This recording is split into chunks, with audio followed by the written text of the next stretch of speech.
That's what's up. Okay. Right on.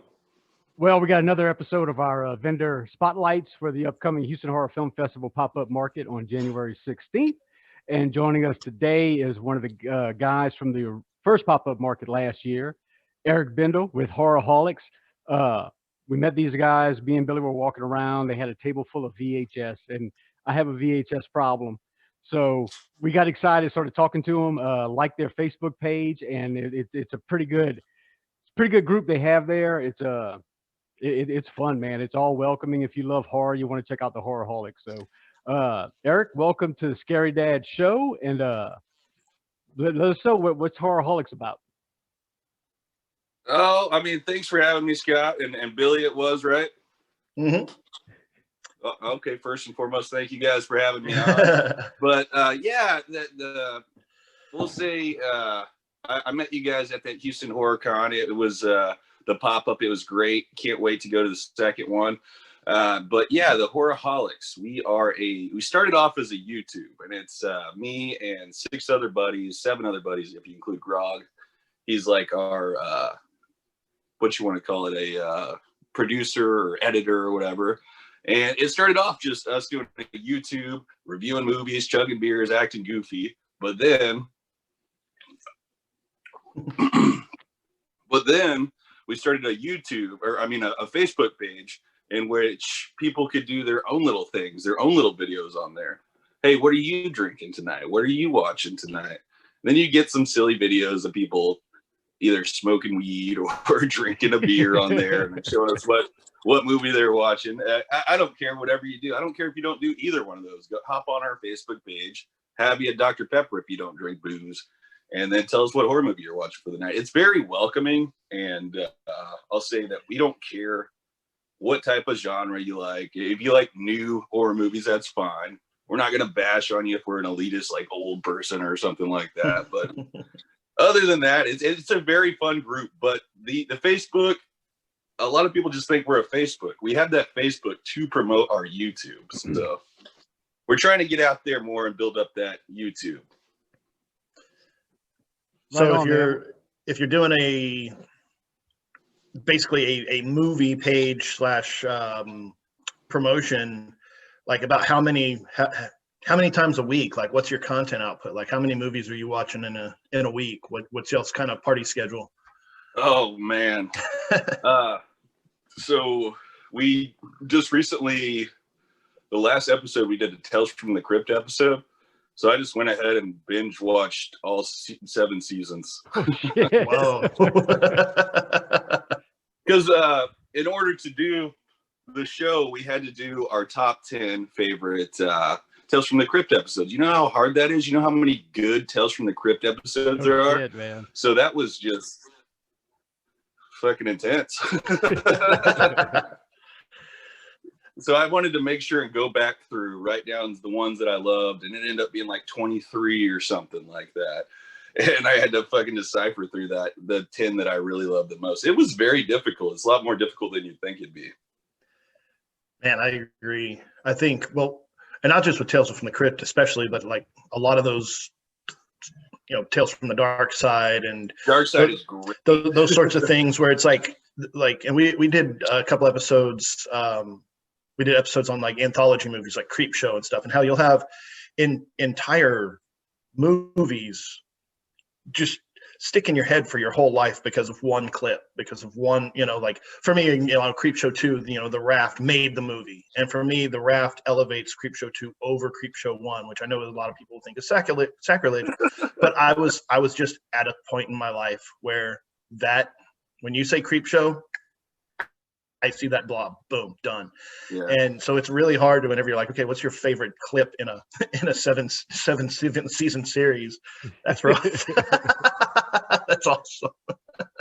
Yeah. Not to mention, I didn't even have to watch season 7 because season 7, by the time they made it to that, it got bought out by British television.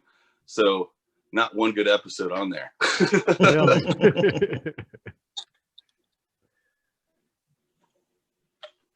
But yeah, man, it's a lot of fun. We'll do stuff like that. We do silly skits and stuff. One time I did Cooking with Horror Man Cave. it's pretty much just to humiliate myself. I chugged 3 beers, and I'm only in a cooking apron and a chef hat, and I chugged 3 beers, then I chugged 6 raw eggs, then I threw them up in a hot frying pan and ate some of it. Just stupid little skits like that in the middle of us talking and ranting horror. It's pretty fun, though. So at the show, you guys were selling and trading vintage VHS. So is that a personal hobby, or is that kind of more of a group identity thing? Like, what's your approach to the vintage? Because Scott and I both love the VHS world. All this. So simply, all the stuff on the table was just like my extras and stuff like that, because I have tons of horror movies behind me. These are all horror movies. This is all DVD Blu-ray, but then I have a whole nother VHS horror wall. It's all alphabetized.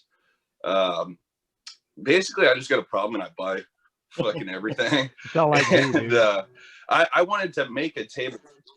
Yeah, I wanted to make a table for the Horrorholics in order just to get the YouTube out there more. But then I figured it's like, hey, I'm on a vendor table. I might as well bring a bunch of my horror stuff and sell it if I got extras. So that's what it that's how it came along. But this time I've got a lot more VHS. I've got a tons of DVDs, a couple Blu-rays this time. So it'll be even better table this time. And we'll also have Larry Mark there with us. He's a horrorholic as well. And Stephen Barry will be there. It's going to be pretty fun. We're going to be pretty silly. Awesome, man. Well, we had a good time with this last one. Go ahead, Billy. Sorry, there's a little delay. I was going to say, if you've got that much of a collection and that much of an obsession, then you have to have a top 5. Like, what's your, and probably not even within the same realm as everybody else with their aliens and their jaws and things and stuff. What's your top 5 horror movies? Yeah, that's always so difficult for me because I could get on and on and on. But anytime anybody asks me that question, I just say, how about this? It's like, let's go to like my top 5 horror movies that got me into horror as a kid. How about that? Tremors was a big one. Love Tremors. And by the way, I've got something to show you guys in just a second. I'll have the table for a giveaway at y'all's Houston Horror Pop-Up number 2. That's gonna be dope. It's Tremor themed. So Tremors, Killer Clowns from Outer Space. Of course, you gotta love the Chiodo Bros. Attach another movie to the Chiodo Bros. You're gonna get Critters. Mm-hmm. So Tremors, Killer Clowns, Critters, Leprechaun, and then I'll have to say Puppet Master is a big staple. I love all the little killers and the monsters. That's pretty awesome. So what do you think of the newest Puppet Master, the Littlest Reich? Did you see that one? Well, it definitely wasn't the newest, but I actually thought that was okay. I thought it was all right. When I say newest, I guess that's the one that they made a big deal about, because I didn't see like that one was one that was like, hey, it's free. I think they did Full Moon actually released, because that was a Fango, but Full Moon actually released, I believe, 3 more after that. Yeah. And the newest one is called Blade the Iron Cross, where it's his own standalone movie. It's garbage, man. It is, dude. It was a rough watch. It was not easy. Yeah. It's garbage day.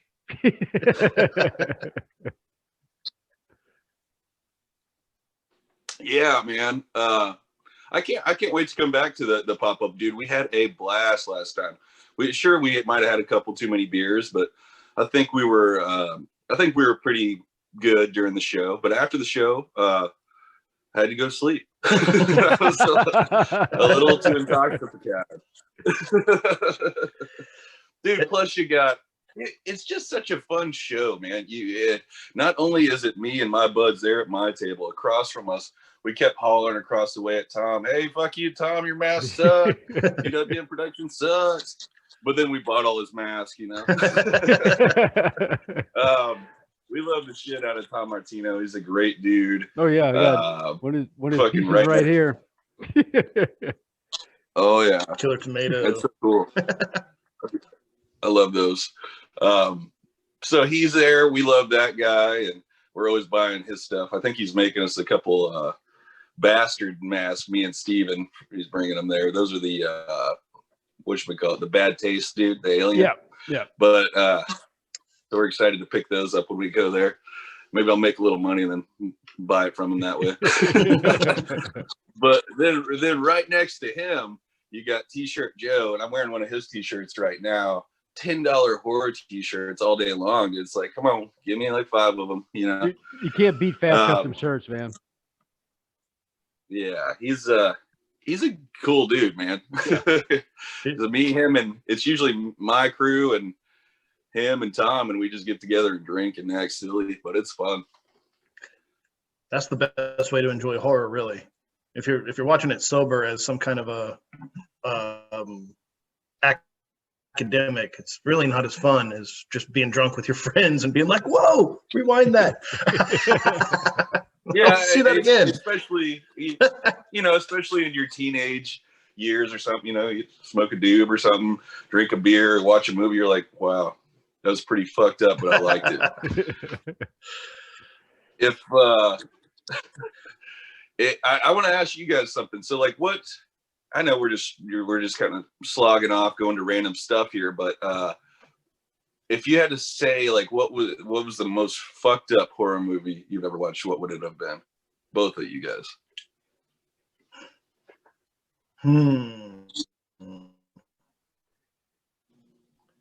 It's hard to answer because I've seen so many. One that years, I man. can't. I'd say the most recent one I've seen that was incredibly fucked up in the way it was, as far as the gore and stuff, was you remember the show Freaks, the movie Freaks that came out back in like the 1930s. It's a black and white movie. The original cut isn't available, but it was about a freak show that this woman married the leader of the freaks, and the other freaks ended up killing her and dissecting her body and turning her into some kind of fish woman or some shit. That movie was remade about 10 years ago, and that's got some pretty gory shit in it. I picked it up at Goodwill like a couple months ago, and lately I need to see if I can find it. But that movie was sick. Let's see, go ahead, Belly. Yeah, a lot of people don't. Yeah, I'm trying to remember the name of it. It's actually the remake. It's Freak Show is the name of it. That movie has some pretty intense gore in it. Cool. Yeah, there was this one that I'm trying to remember the name of. I actually watched it as a review for a magazine called Horror Buzz on online, and I'm trying to remember the name of it. But it was the most bizarre movie I've ever seen, and it was direct. Give me some snippets or scenes. Okay, so basically it's this dude that's just going insane. So he's like a musician, and as a musician he wants to be a conductor, and then as an adult he thinks he's a conductor, but he's really not. And then he just goes crazy and he walks outside, and he's kind of walking down the street, and then there's the head of a dog on the ground, and he puts it in a bag and he's carrying it around, telling everybody that this is important, this is something. And it's got Warwick Davis in it, and it's shot very similar to like a Monty Python sort of. Oh yeah, Severin.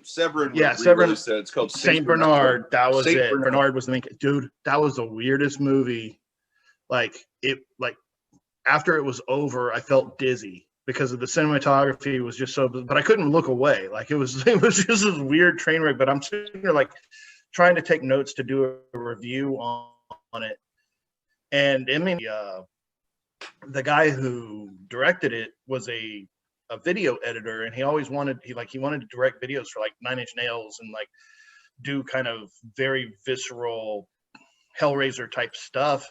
And this was just kind of his.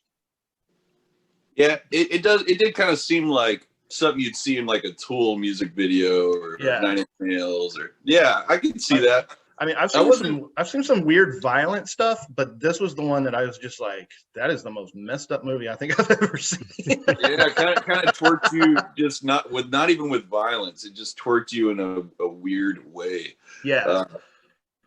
Like I could watch I don't like torture porn type stuff like Hostel, but I'd rather watch Hostel all day than that, because like at least I know what's going on. Like it kind of makes some sense. Like, whoa, there's some bad guys, but at least they're not like worms. I got a couple things to touch base on. God damn, that movie is fucking weird, St. Bernard. I wasn't super into it, but I mean, it had Warwick Davis and it was Severance, so I was like, all right, I'll buy it. And it's just you really got to pay attention, but then you get lost in fucked up ridiculousness. I don't know how to explain it. And then back to Scott, freaking, he's talking about Freaks. I think it's cool. I know this is another random rant. It's like sub-branch splurt off or whatever, but Rob Zombie will take stuff from all the old horror movies that he liked and put it in his nowadays movies. So if you remember that you said the Fish Woman or whatever, remember when he turns the dude into the office? Meet Fish Boy. Yeah. Stuff like that is cool. But if I had to go most fucked up movie that like just makes me feel dirty and just fucking like, it makes me feel like I'm watching not real snuff, but it puts you in the scenario, is Eden Lake. Holy fuck. I don't think I've ever seen that. No, I'm not familiar. No, I know I haven't seen it, but I don't know if I've ever seen it referenced before. Good God. So you got this couple going out to the lake. I guess they're in a relationship issue or something, and he keeps trying to propose to her. She's shooting him down. So they just go to the lake to forget about it and go have a good time. And there's these British punk kids there, and they're fucking bastards, dude. So the couple goes to the beach. They're laying out having a good time, and the punk kids come up and they're playing their music. And so the couple ask them, "Hey, can you turn that down?" They're over there like fighting, and they ignore them and stuff. And he goes over there and turns their music off. And then it becomes a freaking battle of these kids against the two adults the rest of the movie throughout the forest, and they're just trying to survive. It's fucking intense, dude. They make little kids stab people, and oh, wow. They burn little kids alive. It's a fucked up movie, but very, very well done. I'll say, like, it makes you uneasy. That's saying a lot, because especially coming from a horror fan, because me and Billy are actually going to do a show about this soon, but we seem to become so desensitized to violence when you're a horror fan that stuff, it's hard to get shocked anymore, man. My son, his ex-girlfriend wanted to watch a scary movie one night, so I said, dude, show her The Entity. And that chick freaked out when she saw that fucking movie. And I'm like, I guess I've watched shit like that so many times, it's hard to get. You don't realize that some people just won't get it. That's some ghost rape, huh? Yeah. Fuck, it is fucked up. Yeah, that is one that'll get you and bring you into the movie too. And then you got the kids trying to save her, and the kid getting slapped back, and then the mom's still just getting fucked by that ghost. It's pretty terrible. I very highly recommend that you guys watch Eden Lake. I hope you watch it before I see you guys again at the pop-up, because I would like to talk to y'all about it. Cool, I'll definitely try to check it out, man. It's one that pulls you in a different way and just makes you feel uneasy. Honorable mentions for shit like that, man. A lot of people shit on it because they feel like it looks like real snuff or whatever, but Fred Vogel's first one of August Underground, something about that is charmful to me, and it's very well done. Okay. I'm taking notes. Because, yeah, generally, I mean, I kind of play more in the monsters and kind of the 80s slashers sort of stuff. Is kind of more my cup of tea. That's like where I kind of live, and then I kind of poke around the edges. And everybody's kind of got their own fandoms and their own stuff, like what's the thing that really drives you. So, but some of these things that people recommend, I watch them and I come out later being like, man, I'm really glad I saw that, or man, I really wish I hadn't. I agree with you, man. I grew up loving the Little Killers, as you can tell from my top 5 or whatever. I love creature features. That is my go-to. Creature features and little monsters. Like anytime I find a little monster movie of something, like recently I found one not too long ago. It was on Shivers Entertainment. It's called Little Devils, and that one was pretty cool. It's got the main actor from Trick or Treat in it. Yeah. I forget that actor's name, but anyways, little mud devils going around killing people. It's pretty fun. But there comes a point when you want to keep watching movies, you want to keep going. And I had that addiction, and it's like I need something else. So then I just go on to something else. And at first I wouldn't buy anything but the creature features, the monster movies, and occasional slasher, one or two here, but I'm not your average. I don't like Freddy Krueger movies. I don't like Jason movies, stuff like that. It's I'm all into finding stuff that nobody's really heard about, and it's fun to watch a movie for the first time, especially if it's a good one. I'll just say that. Totally. I'll do that often myself. Also, I think I'll find myself going into this rabbit hole on Amazon, just looking at the recommended ones after each one I watch, just to find shit that I've never seen before. And you can find some weird ass movies out there. There was one I talked about on the podcast once. It was called The Thingy, A Diary of a Teenage Placenta. It was the weirdest fucking horror movie. It's a French movie, but look for that one on it's a trauma movie, isn't it? No, it's not trauma. It's something else. I'm trying to remember who the distributor was. Oh, but I might be thinking of The Thing. This is the one. This woman's a bodybuilder, and she gets pregnant, and they take her baby from her because they're doing experiments. But her placenta falls out, and it's alive. So she brings it home and raises it. And there's this fucking placenta crawling around this high school, and all the bullies are picking on it and shit. And it's just a whacked out fever dream movie, man. Hang on, I think that's got alternate title because I believe that's also called The Thing. Hang on one second. He's like, I got it right here. I got 3 copies. It's awesome.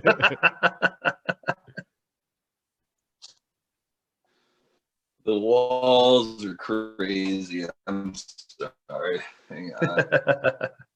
Talk amongst yourselves. The Thing, where are you at? We need to set up a little film watching thing like we did in the first year, and set up like, hey, here's some of these things, which I know that they're doing for the film festival. Oh yeah, that's what it is. It is called The Thingy: Confessions of a Teenage Placenta. That's it, dude. That is it. That is that's the weirdest shit, man. Look at this. Oh, can I turn my camera on while we're live? We're not live. We're recording. So yeah, go ahead. Oh, it's recording. Let's see. Check this out. Ignore my messy room, but like, these are all my horror movies. Oh wow, man. That's pretty impressive.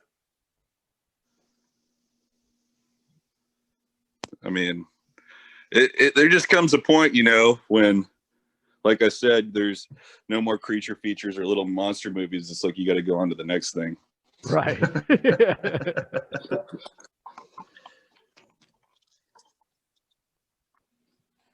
But yeah, I'm definitely addicted to buying horror movies. That is my crack. Where do you find them at this point? Because obviously there's no more Suncoast. They're like, are you like in clubs? Are you buying them directly from places like Severin and Arrow and stuff, or what? Like, how do you get those kind of movies? What's your So that leaves me to tell you guys about this. I wish you would do this or somehow try to make it happen.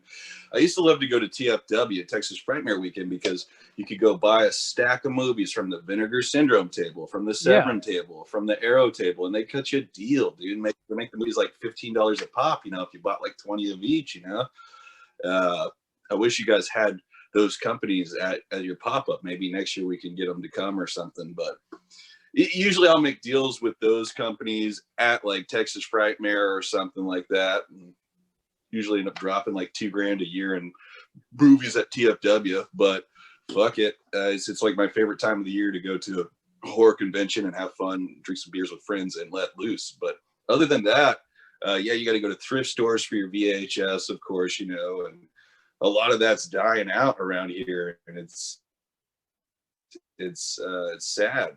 Then you go to antique malls, and you got goobers pricing tapes, then they have no idea what they're doing. They're putting like $50 on a Dead Alive tape. It's like, dang, that's like a $5 tape or whatever. But Right. I don't know, man. Yeah, It's getting rough right now. 2 years So 2 years you ago, gotta hunting for VHS utilize was your easy. eBay, your Amazon, freaking everywhere, anywhere you can. Yeah, it was Going away from it. It was frustrating because, and I was just, dude, and this got nothing to do with horror, but like we, finished the holidays, clean out the children's bookcases because they got a whole bunch of new books for Christmas. Have a box of books. The smallest cover price on a single book is like $8, and I got a box of them. Take them over to half price. They offer me $8 for the box, and I'm like, okay, fine, that's all right. Except for now you're pricing VHS tapes like Dirty Dancing at $4 and $5. Like you're no longer the place where you can actually go and like search the stacks and pull out some kind of gold and grab it for $1 a quarter or something like it. It was just like they pull all future value out of it, and then they don't give you anything on the other end too. So you're going to take these books that cost $8 at retail. You're going to go me $8 for a box of them. You're going to sell 2 of them, make your $8 back, and then make 100 on the rest. It's like, dude, come on, man. Like, and that's the way with estate sales. That's that way with thrift stores. It's just getting tough. It's getting a little out of hand, man. Especially, just like I said, man. Even half price books is known to find like a rare out of print. The other day I was at, because I like all media. I love all media: DVD, Blu-ray, VHS, Laserdisc, Beta, you name it, dude. CEDs. I like all of it. And the other day I was at a half price books and they had a Video Violence 1 and 2. Luckily I already have it, but they had a $100 price tag on the DVD, and I was just like, wow. I was like, it was $102, and I was like, really, half price? Really? If you hadn't seen those are number 2 is okay, but Video Violence number 1 is one of the best shot on video movies in the entire world. But yeah, thrift stores have been getting rough too. Lots of fun. 2 years ago, you can go to a thrift store and find some pretty cool shit. And just now, it's like I almost think everybody is hunting for VHS now. All of a sudden, it's not just a select few that are into this thing. And it's getting few and far between to find anything decent now.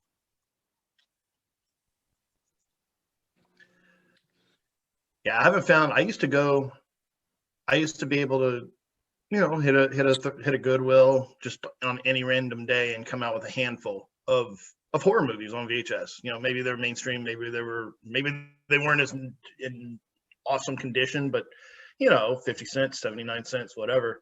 I haven't found anything worth buying in probably a year, at least maybe 6 months, that I was like, oh wow, check out this haul. It's getting pretty tight. So yeah, it's thick. I'd say the coolest find that I found recently at a half price books that was actually a decent priced movie was a VHS of Killer Workout, and I got it for $30, and I was happy with $30 on that because it's selling for $200 on eBay and like under the sold listings and stuff, and I was like, okay, that's decent, that's cool. But usually they only go like a couple dollars under whatever it is on eBay, but maybe they didn't search that one right or something.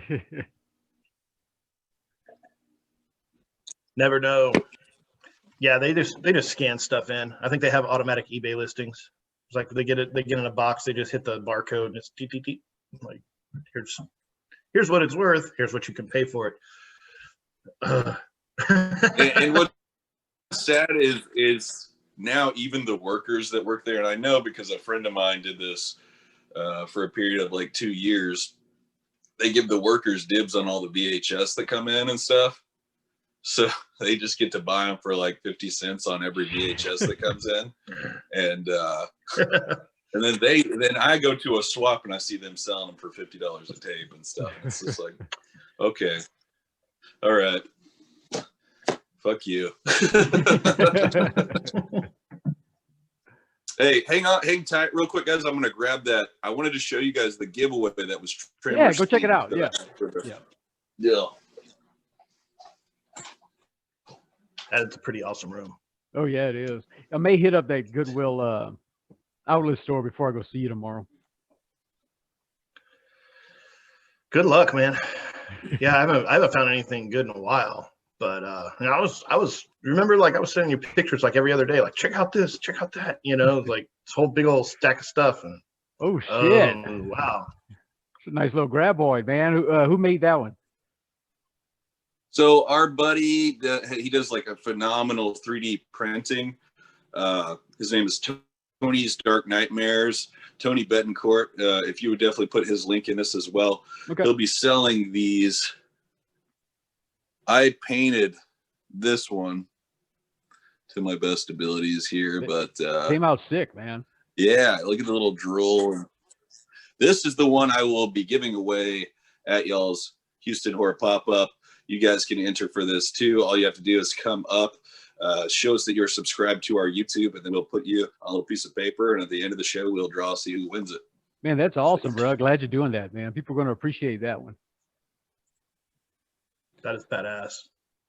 Yeah, maybe if we could have one of you guys like over the speaker or something, maybe like mid-show or something, say, hey, go to the Horrorholics table. They got a red giveaway, and then at the end of it, we could do, hey, they're doing the giveaway now for the trimmers. Yeah, I'll definitely take care of that, man. That's no problem.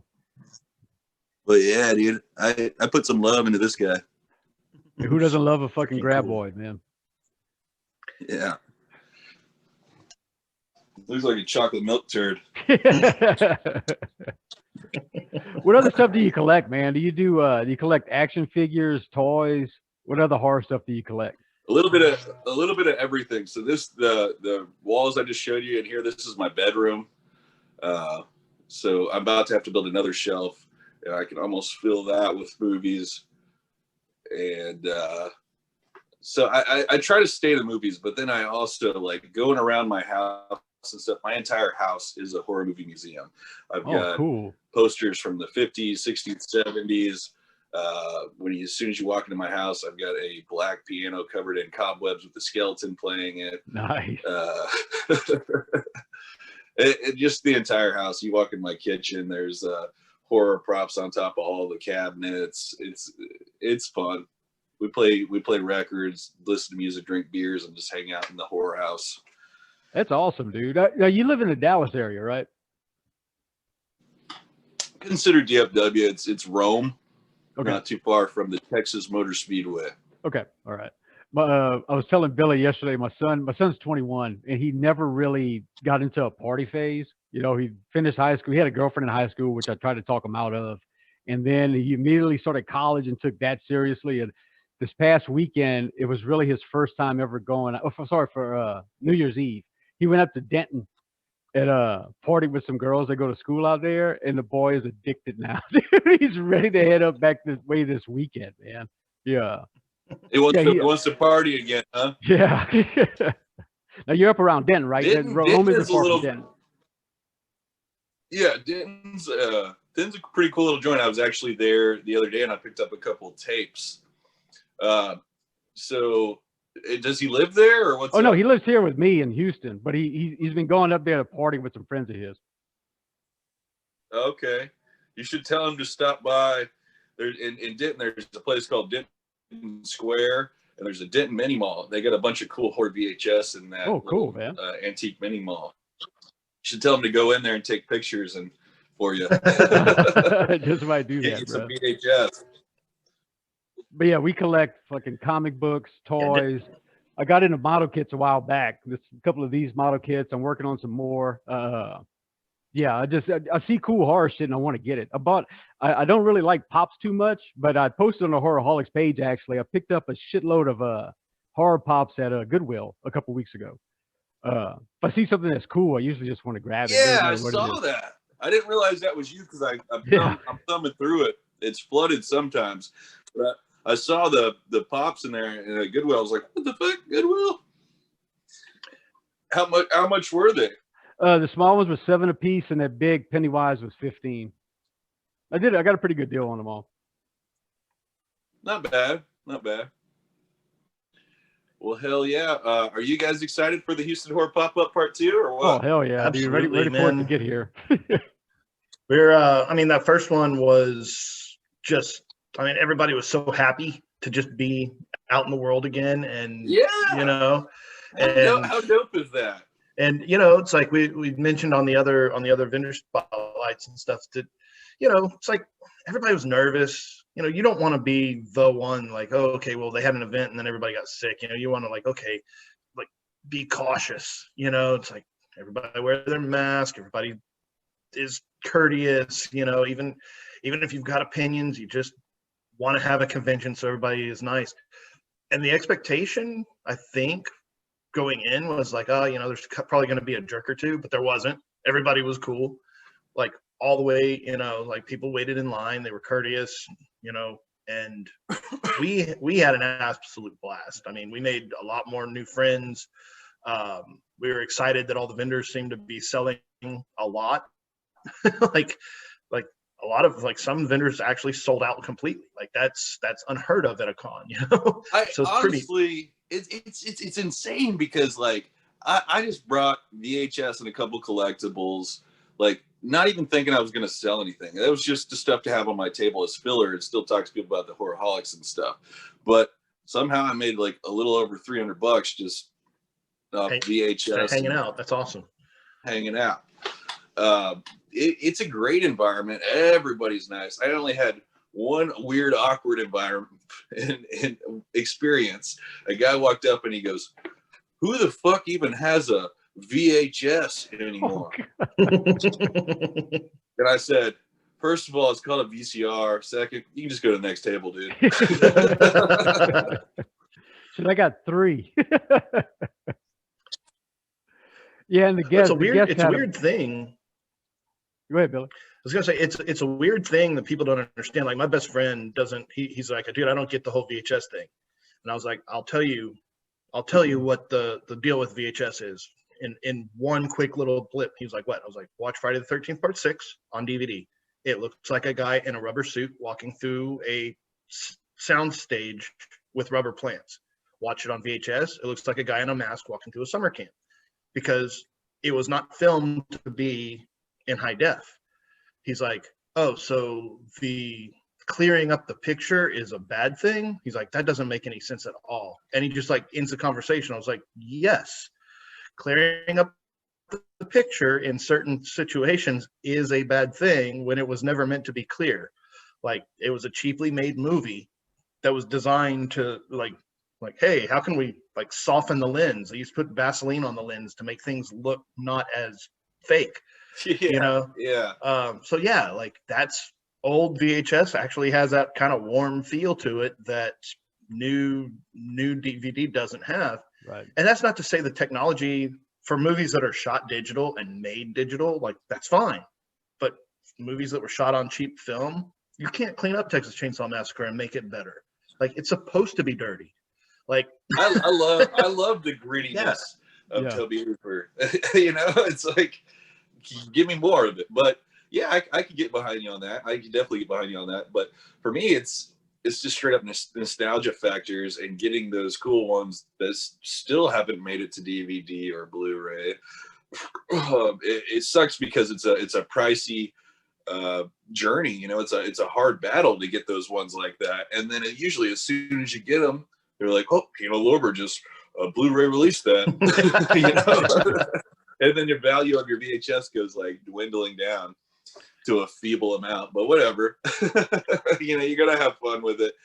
It's just fuck people, dude. If they don't like it, they don't like it. And not necessarily fuck people, but it's just like what you like. Who cares? Yeah. It's a nostalgia factor. It's just like records, you know. Yep. Well, part of my love Totally for horror agree, man. came from being a kid, going to the VHS store, rental place, and picking out movies because of the cover art. It could be the shittiest movie, but the cover art was so awesome on those old VHS tapes. That's how I started loving horror movies. Me and my cousin going and renting fucking Basket Case, It's Alive, Blood Diner, all that stuff because the covers look so damn cool. Yeah, remember some of those old ones? Some of the old ones had fucking like areolas. They had fucking titties on the covers. They had fucking severed heads on the cover. And that's what spawned your video nasties, because of the fucking gruesome covers. And it was a cool time to be alive, man. I mean, you go to a rental store and it's like, do not let your kids in the section, and then you slip over there and you're like, fuck yeah, they got faces. They got fucking faces of death, dude. One of my funniest memories, there's a little rental store around the corner from our house and had, the adults only section. And me and my buddy are sitting there looking at the new releases. So we're looking at like whatever just came out, like, I don't know, Terminator 2 or something. And we're like, hey, look. And my buddy's grandpa wandered in the back, came out with this like James Bond porn parody thing. He's like, how about this one, guys? And we're like, Grandpa, do you I think you just went over to the wrong. Was it the real octopus? Probably. But it was, we were both just like yeah, that section used to exist. And it used to like have like a beaded curtain that says adults only. Curtain, like, yeah. Oh shit! Well, look, Eric. Good old days. Thank you for joining us, man. We appreciate it, and look forward to seeing y'all again. Definitely. So, Houston Horror Pop-Up Market, January 16th. Thanks a lot for taking the time, man. I've been waiting to chat with you again, and we'll have some more beers once we get to Houston. Oh yeah, definitely. Cheers, come over brother. to the table. Have a brew with me. Excellent, Hang man. out. And, for those of you watching, I get this a lot of the times. People think I'm intimidating or rude or mean or something. I'm really not. Just come up. I might jack with you, have some fun with you, but I love everybody and I love to talk horror. So come say hey. Awesome. Cool, man. Well, thanks for showing up, and we will see you in a week, basically, right? For sure, dude. Just about. I'm pumped, man. I am pumped. All right, brother. Cool. We'll talk to you soon. Yes, sir. All Later. Right. Hey,